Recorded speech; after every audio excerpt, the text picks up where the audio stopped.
Hello အားလုံးပဲမင်္ဂလာပါ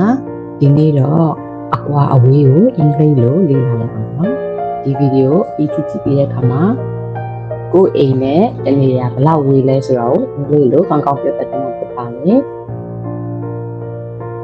အကွာအဝေးကိုပြောတဲ့အခါမှာလည်း subject က IT8 နဲ့သုံးရပါတော့ဒါက done subject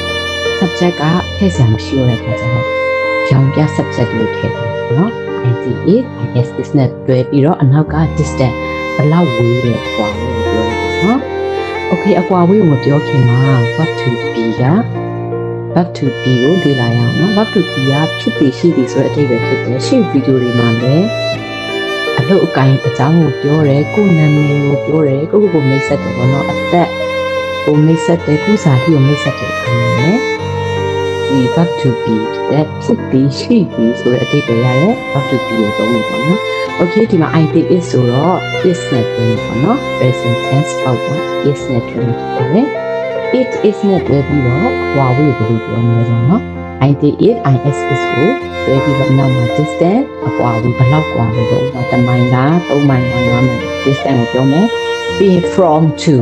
from A to B from ဆိုမှ to ဆိုတော့ဒီကနေပြီးတော့ A ကိုပေါ့နော် from A ကနေပြီးတော့ B ကိုလို့ပြောနော် from A to B ဒါတော့သူ့ရဲ့စာကြောင်းဒီစာပုံဖြစ်ပါမယ်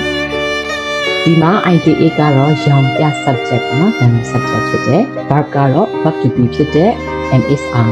ပေါ့1ပေါ့နော် MSR ပုံထားဖြစ်တယ် Okay ပြောကြည့်အောင်နော်ငါရဲ့အိမ်ကနေဈေးကို2မိုင်ဝေးတယ် Okay ဆိုတော့ဘယ်လိုပြောမလဲ IT8 IS is it is Okay ဒီ distance ကိုပြောမယ်ဘယ်နှမိုင်ဝေးလဲအကွာဝေးဘယ်လောက်လဲနော်2 miles Okay ဒီလိုရှင်ဘယ်ကနေဘယ်ကိုလဲ from my house to the market my house ကအိမ်ကနေပြီးတော့ဘယ်ကိုလဲဈေးကိုပေါ့နော်ဆို from A to B လို့ပေါ့ from my house to the market Okay ပြန်ပြောကြည့်အောင်နော်အိမ်ကနေဈေးကို2မိုင်ဝေးတယ် Okay အဲ့ဒါတူပြောကြည့်အောင် it is 2 miles from my house to the market Okay နောက်တစ်ခုကရန်ကုန်ကနေပကံကိုဘယ်လောက်ဝေးလဲအဲ့ဒါကိုဒါကတော့မိကုံပေါ့နော်မိကုံမှာကျတော့ IT8 IS is ကိုပြောင်းပြန်ပြန်လဲပေါ့နော် is it ပေါ့စကားပြောမှာကျ is it လို့ပြော how far ဆိုဘယ်လောက်ဝေးလဲ how far မိကုံပေါ့နော် definition လေး